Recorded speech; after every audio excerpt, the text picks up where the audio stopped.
이 땅에는 셀 수 없는 많은 집들이 있습니다. 그 많은 집들 중에 특별히 사람들의 이목을 집중시키는 집이 있습니다. 사람들의 이목을 집중시키는 집은 대부분 유명한 건축가가 지은 예술적인 집입니다. 그들이 지은 집은 이목을 집중시킬 만한 충분한 집으로 무엇인가가 남다르다 하는 것을 알게 합니다. 유명한 건축가가 지은 집을 보면 어떻게 저런 집을 저렇게 지었을까 하는 탄성이 저절로 나오는 것을 느낄 수가 있습니다. 집은 누가 건축하였느냐에 따라서 모양새가 다르고 가치도 달라진다는 것입니다. 집뿐만이겠습니까? 교회도 마찬가지입니다.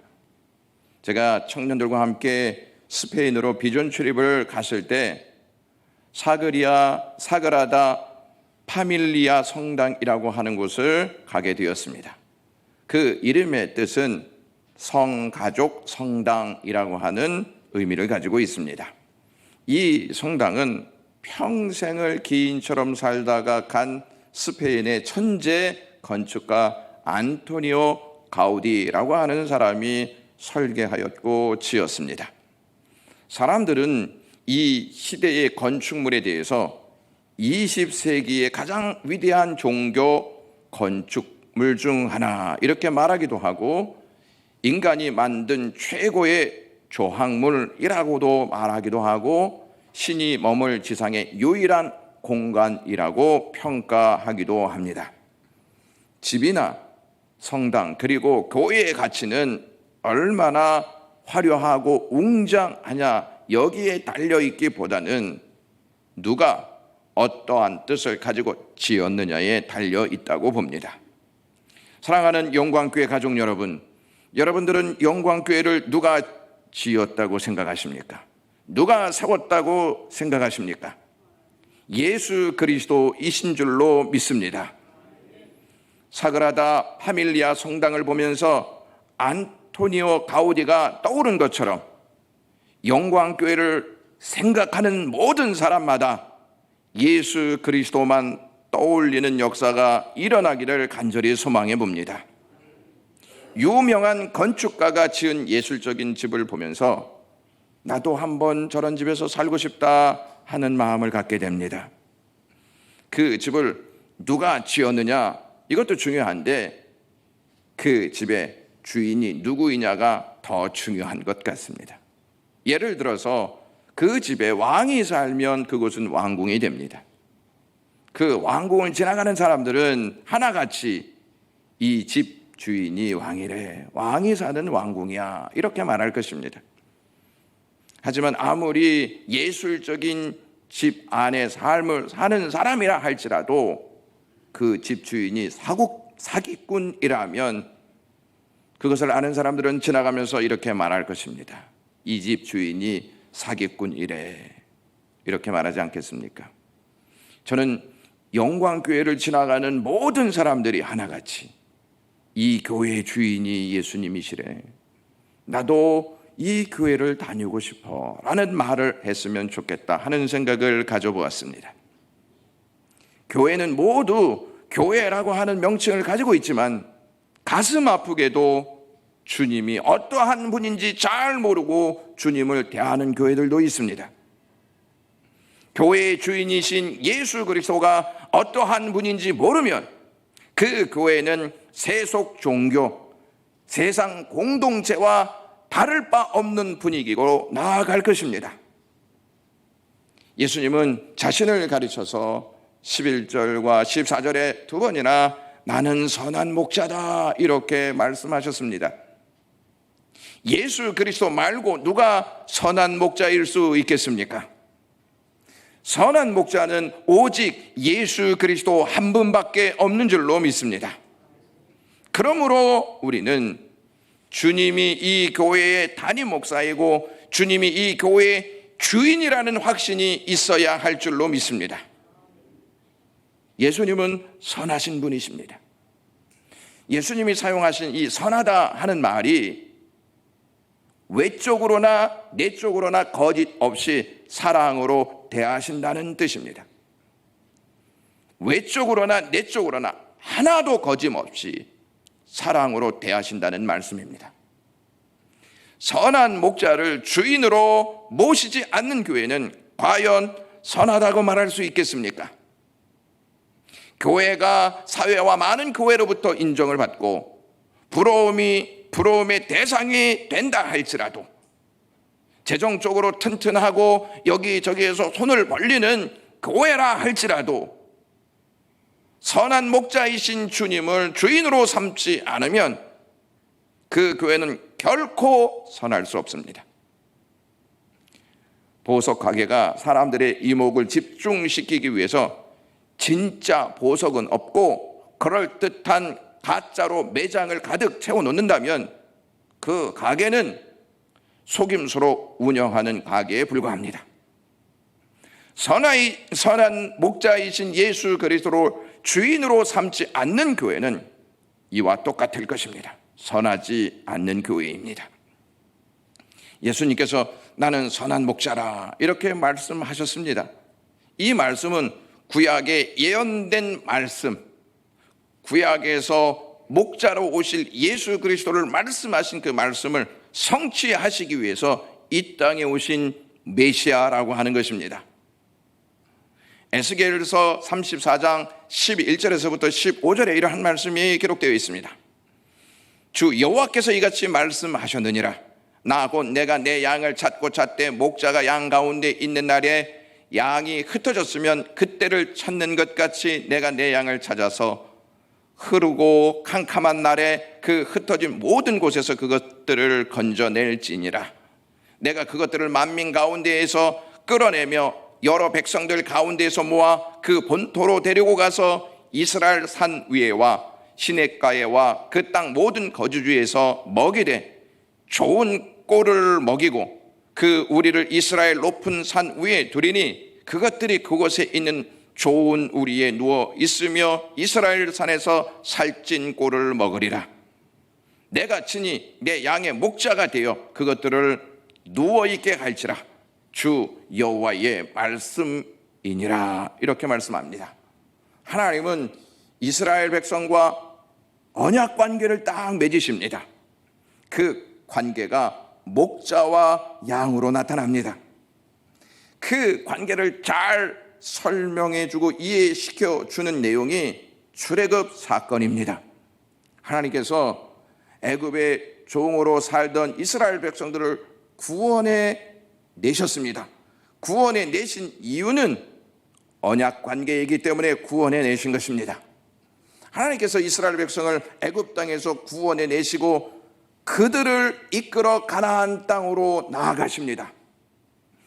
목자이신 하나님은 양들을 보호하시기 위해서 앞서 가시기도 하고 뒤로 가시기도 합니다. 출애굽기 13장 21절 말씀에 여호와께서 그들 앞에서 가시며 낮에는 구름 기둥으로 그들의 길을 인도하시고 밤에는 불 기둥을 그들에게 비추사 낮이나 밤이나 진행하게 하시니 낮에는 구름 기둥 밤에는 불 기둥이 백성 앞에서 떠나지 아니하니라. 이렇게 말씀합니다. 하나님께서 목자가 되시어서 이스라엘 백성들 앞에 그들을 인도해 가시는 그림을 연상하시면 좋을 것 같습니다. 하나님께서 그들을 인도해 가시는데 그들 앞에 홍해가 나타납니다. 그러자 출애굽기 14장 19절 말씀에 이스라엘 진 앞에 가던 하나님의 사자가 그들의 뒤로 옮겨가매 구름 기둥도 앞에서 뒤로 옮겨 애굽진과 이스라엘 진 사이에 이르러 서니 저쪽에는 구름과 흑암이 있고 이쪽에는 밤이 밝음으로 밤새도록 저쪽이 이쪽에 가까이 못하였더라. 이렇게 말씀합니다. 목자이신 하나님은 앞서 가시다가 위험한 상황이 돌발되어지면 뒤로 가셔서 양들을 보호하시고 막아내십니다. 그러므로 목자이신 하나님을 따라가는 길에 잠시 막는 것이 등장한다 할지라도 두려워할 필요가 없는 이유는 하나님께서 앞서가시고 하나님께서 그 길을 인도하시기 때문에 그렇습니다. 하나님이 앞서가시면 그 능력 앞에 어떠한 힘도 방해할 수가 없습니다. 홍해를 건너자 이스라엘 백성들 앞에는 황무지인 광야가 놓여져 있었습니다. 그런데 그 광야가 문제가 되지 않았습니다. 왜냐하면 목자이신 하나님께서 양인 이스라엘 백성들과 함께 하시고 그들을 인도하셨기 때문입니다. 하나님께서 이스라엘 백성들을 이끌고 광야에 들어가시자 광야가 푸른 초장이 됩니다. 이 말씀이 무슨 말씀이냐면 하나님께서 이 광야에서 만나와 메추라기를 내리십니다. 그래서 이스라엘 백성들이 하나님이 내리신 만나와 메추라기를 먹는 푸른 초장을 맞이하게 됩니다. 목이 다 들어가는 이스라엘 백성들에게 하나님께서는 반석을 깨셔서 물이 나오게 하시고 그 물을 마실 수 있도록 시내를 만드십니다. 광야가 잔잔한 시냇가가 되어진다는 것을 생각해 볼 수가 있습니다. 여러분, 광야는 음침한 골짜기입니다. 그러나 목자이신 하나님께서 그들을 지팡이와 막대기, 구름 기둥과 불 기둥으로 안위해 주셨습니다. 이 모든 것들을 알고 있었던 다윗은 광야를 헤치고 도망가는 중에도 이러한 고백을 합니다. 여호와는 나의 목자시니 내게 부족함이 없으리로다. 이렇게 말씀합니다. 구약에서 선한 목자로 이스라엘을 이끄셨던 하나님께서 이제는 육신을 입고 다시 선한 목자로 등장하십니다. 양들을 돌보는 목자의 역할은 주로 한 집의 아들 중 한 사람이 담당했다고 합니다. 한 집에 양들이 많이 있지 않습니까? 그러면 그 목자는 그 아들 중에 한 사람이 했다고 합니다. 만약에 아들이 없을 경우에는 딸들이 있지 않겠습니까? 딸들 2명이 목자의 역할을 감당하기도 했다고 합니다. 자녀들이 전혀 없을 때에는 계약직으로 고용된 목자를 선택했습니다. 하나님의 아들이신 예수 그리스도는 하나님의 양들을 돌보기 위해 육신을 입고 이 땅에 선한 목자로 오셨습니다. 선한 목자로 오신 예수 그리스도는 구약에서 이스라엘 백성들에게 경험하게 하셨던 그 능력을 행하십니다. 요한복음 4장에 언급된 목마름에 야곱의 우물가로 왔던 사마리아 여인에게 영생하도록 솟아나는 샘물을 줍니다. 시냇가를 만드시는 것이죠. 그 다음에 요한복음 6장에 보시면 하나님께서 예수 그리스도를 통해 광야에서 오병이어의 기적을 행하십니다. 푸른 초장이 되게 하십니다. 여러분, 이러한 기적을 이스라엘 백성들은 다 경험했습니다. 그럼에도 불구하고 이스라엘 백성들이 가나안 땅에 들어가지 못한 세대가 있었습니다. 1세대들은 다 들어가지 못했습니다. 왜 들어가지 못했을까요? 은혜가 없어서 들어가지 못했을까요? 그렇지 않습니다. 시편 78편 22절은 이렇게 말씀합니다. 이는 하나님을 믿지 아니하며 그의 구원을 의지하지 아니한 때문이로다. 이렇게 말하고 있습니다. 은혜가 있었는데 그들은 하나님을 믿지 못했습니다. 은혜가 있었는데 그 구원을 의지하지 않았습니다. 그래서 그들은 광야에서 다 죽고 말았습니다. 하나님께서는 그들을 선하게 대우하셨는데 그들은 하나님을 불신으로 대하였습니다. 요한복음에서도 그들과 같은 내용이 기록되어 있습니다. 요한복음 6장 36절에 그러나 내가 너희에게 이르기를 너희는 나를 보고도 믿지 아니하는도다. 예수 그리스도가 선한 목자로 이 땅에 오셨는데 보고도 믿지 못하는 현상을 딱 보게 되어집니다. 예수님께서 선한 목자라고 말하시는 이유가 있습니다. 그만한 이유가 있습니다. 예수님은 나는 선한 목자다 이렇게 말씀하시면서 11절에 이렇게 말씀합니다. 선한 목자는 양들을 위하여 목숨을 버리거니와 이렇게 말씀하십니다. 주님이 선한 목자가 되시는 이유는 우리를 위하여 자신의 목숨을 내어주셨기 때문에 그렇습니다. 목자라고 다 선하지 않습니다. 양을 책임지기 위해 목숨을 버리는 목자만 참 목자이고 선한 목자인 줄로 믿습니다.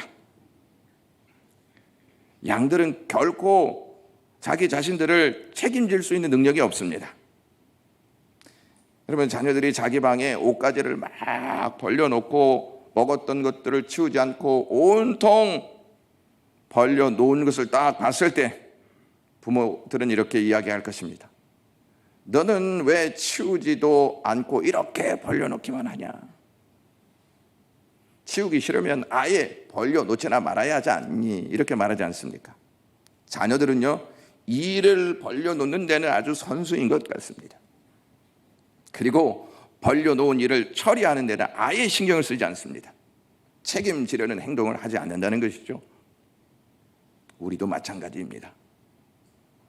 죄로 일들을 막 벌여놓습니다. 죄로 일을 벌려놓는 데에는 일가견이 있습니다. 우리의 입에서는 독사의 독보다 더 독한 말들이 뿜어나오고 사랑하는 사람들에게 끊임없이 고통과 상처를 줍니다. 관계된 사람들을 시기하기도 하고 비난하고 공격하는 것으로 스트레스를 해소하려고 합니다. 없는 말들을 만들어서 확산시켜 모함하고 미움과 다툼, 욕심과 갈등을 불러일으키기도 합니다. 이러한 것들이 우리가 벌려놓는 일들입니다. 이 일들을 벌려놓고 우리는 책임지려 하지 아니합니다. 변명하기의 일수입니다. 사실 우리는요, 벌려놓는 죄를 다시 책임질 수 있는 능력이 없습니다. 그래서 누가 오셨느냐? 예수 그리스도가 오신 것입니다. 예수님이 우리를 양으로 삼으셨다는 말은 우리가 책임지지 못할 그 일을 하시기 위해서 우리를 선택하셨다는 말씀입니다. 예수님이 우리를 양으로 선택하실 때에는 어떠한 일이 있을지 분명히 하셨다는 말입니다. 우리를 양으로 선택하시면 양들을 위하여 책임지셔야 할 일을 하셔야만 했습니다. 그것이 어떠한 일이냐면 십자가에 오르셔서 죽는 일입니다. 예수님이 죽어야 우리의 죄를 책임지실 수 있다는 사실입니다. 십자가를 보면 주님이 우리를 선하게 대우하셨구나, 이런 생각 들지 않습니까? 주님은 우리를 선하게 대우하시는데 우리는 주님을 악으로 대할 때가 있지 않습니까? 우리가 주님을 바라보면서 주님은 정말 선할까? 이러한 의심이 들 때마다 고개를 들어 십자가를 바라보실 때 주님이 우리에게 진짜 선한 역사를 이루셨다 하는 것을 깨닫게 될 것입니다. 선한 목자이신 예수님은 우리를 모르고 양으로 선택한 것이 결코 아닙니다. 우리가 어떠한 존재인지, 어떠한 죄를 짓고 살아가는지, 얼마나 연약한 존재인지를 다 알고 선택하셨다는 것입니다. 여러분, 이스라엘의 양들은요, 털이 굉장히 많습니다. 그리고 매우 더럽다고 합니다. 더러우니까 자연스럽게 좋은 냄새가 나지 않지 않겠습니까? 근데 목자는 그것을 다 품는다는 것이죠. 우리를 알면 알수록 실망할 거리가 더 많습니다. 실망할 거리가 더 많으면 주고 싶은 것들이 점점 없어지지 않습니까? 주님은 우리를 잘 아십니다. 나보다도 나를 더 잘 아십니다.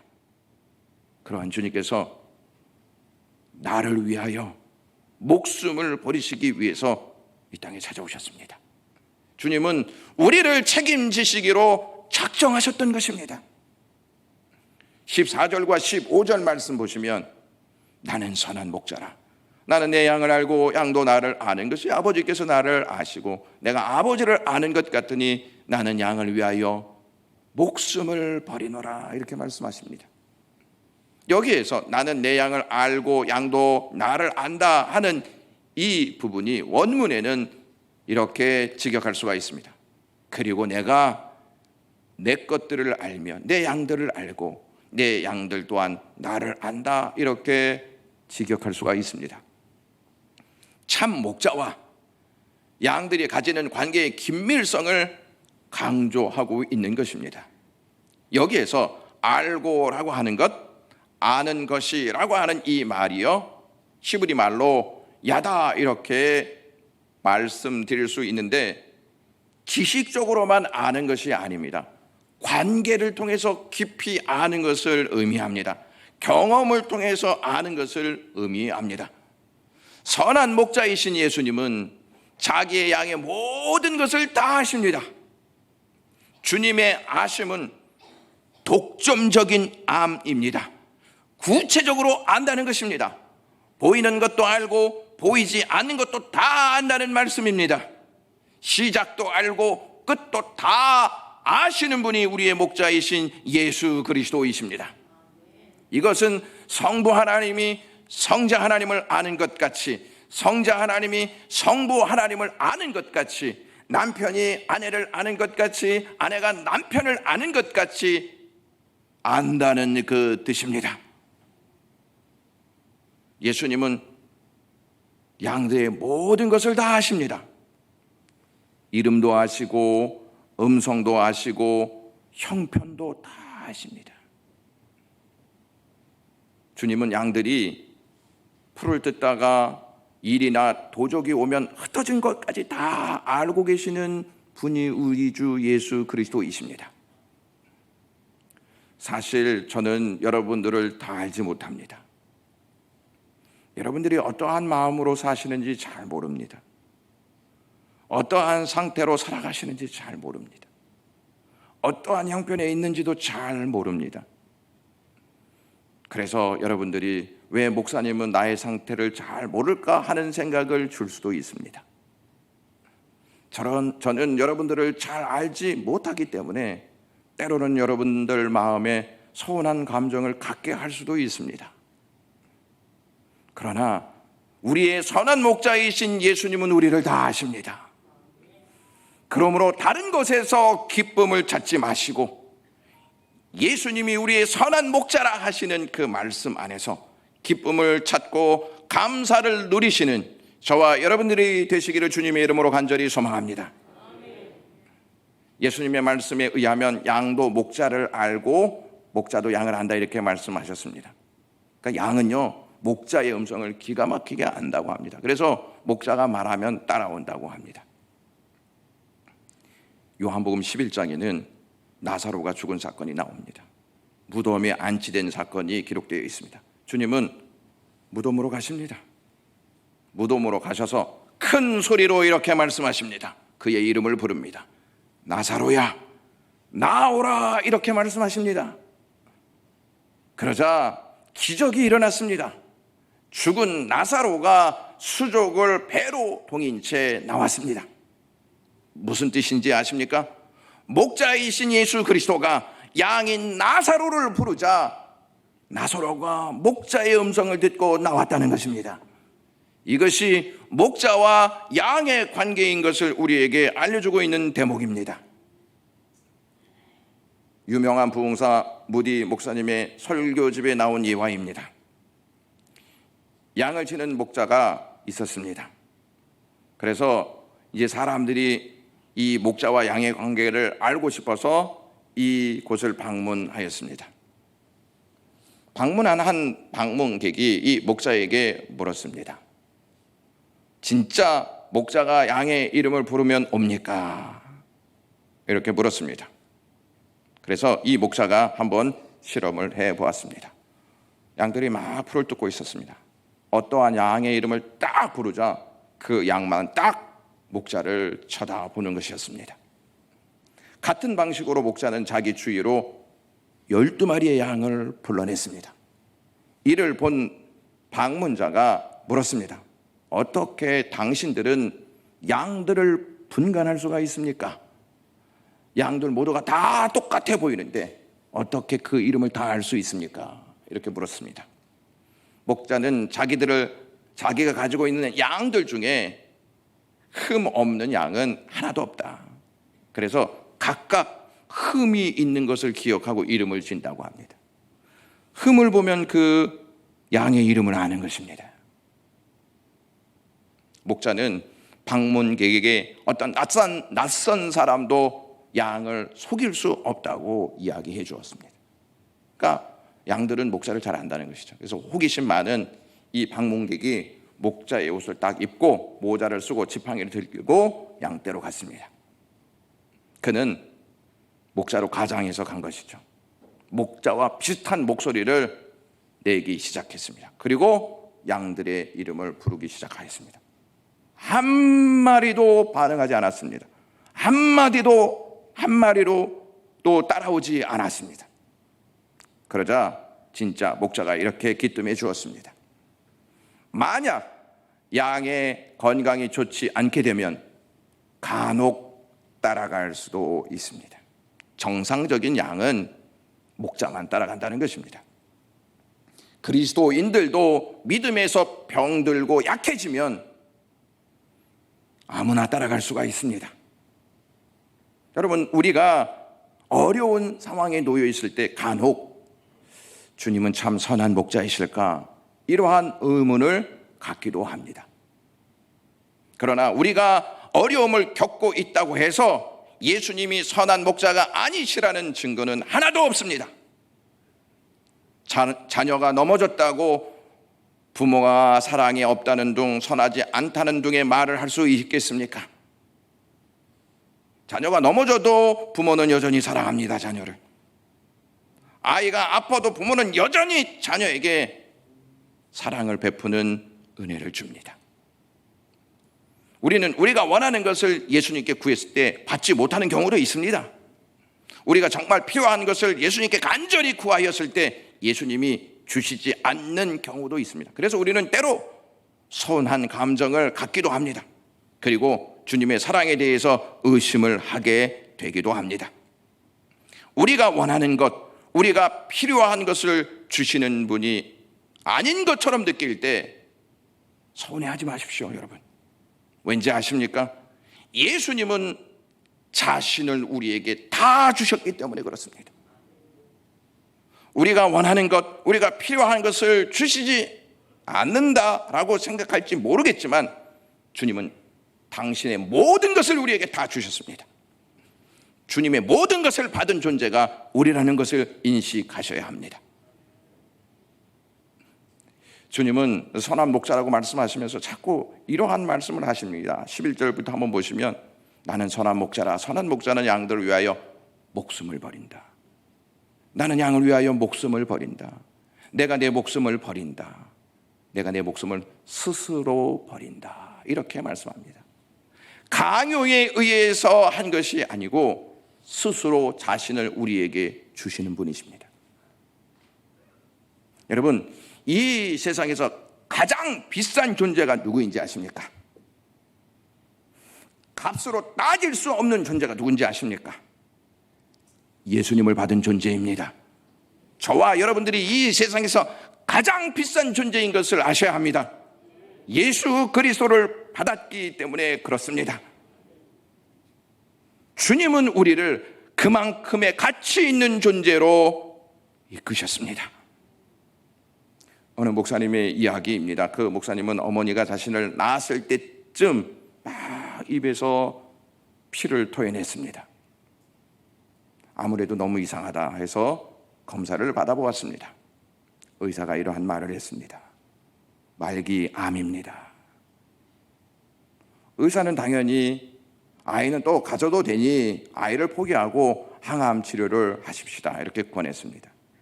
그런데 그의 어머니는 의사가 처방해 준 약을 다 버렸습니다. 억지로 밥을 먹기 시작했습니다.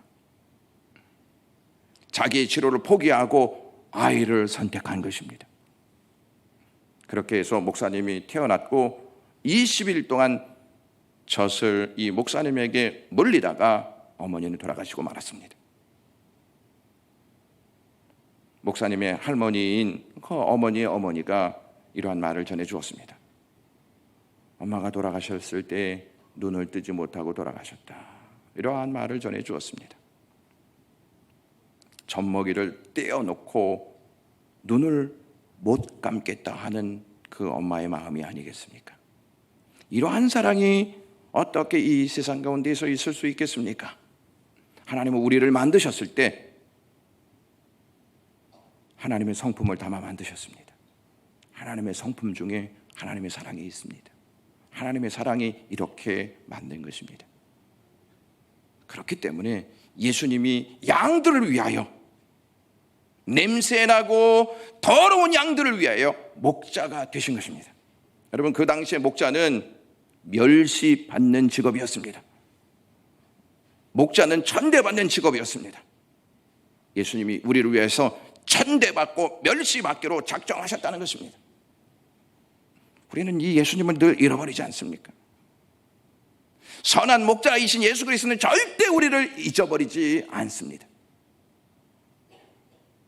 주님은 우리를 구원하시기 위해서, 영원한 생명을 주시기 위해서 당신의 목숨을 우리에게 버리셨습니다.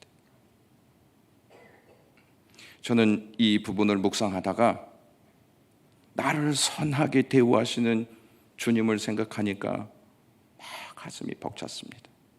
그래서 많이 울었습니다. 왜 죄인인 저를 그렇게까지 선하게 대우하십니까? 보잘것없는데 왜 저를 양으로 삼으셔서 목숨을 내어주십니까? 제가 뭐라고 그러한 결정을 하셨습니까, 주님? 말도 안 되는 사랑을 왜 저에게 주시는 것입니까? 이렇게 고백하면서 울었습니다. 사실 우리는 주님을 대할 때 선으로 대하지 못할 때가 참 많이 있습니다. 어쩌면 우리는 주님을 대할 때 계산적으로 대할 때가 참 많이 있습니다. 무엇인가 얻어내려고 주님을 그렇게 대할 때가 많이 있다는 것입니다. 그러나 우리 주님은 계산적으로 우리에게 사랑을 주시는 분이 아니고 당신의 전부를 주시는 분이십니다. 그거를 십자가를 통해서 우리에게 똑똑히 보여주었습니다.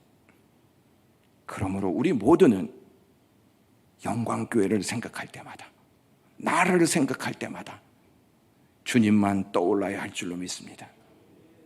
그분이 우리의 유일한 선한 목자가 되시기 때문입니다. 기도하겠습니다. 주님, 우리가 뭐라고 하늘에 계신 하나님께서 육신을 입고 찾아오셔서 우리의 선한 목자가 되십니까? 주님을 악으로 대하였던 저희들에게 어째서 선한 모습으로 대하십니까? 목숨을 다 주시면서 대하십니까? 주님의 그 놀라운 사랑을 보면서 믿음의 걸음을 더해갈 수 있는 영광의 모든 가족이 되게 해주시고, 영광교회를 볼 때마다, 나를 생각할 때마다 주님만 떠오르게 하시옵소서. 예수 그리스도의 이름으로 기도드리옵나이다. 아멘.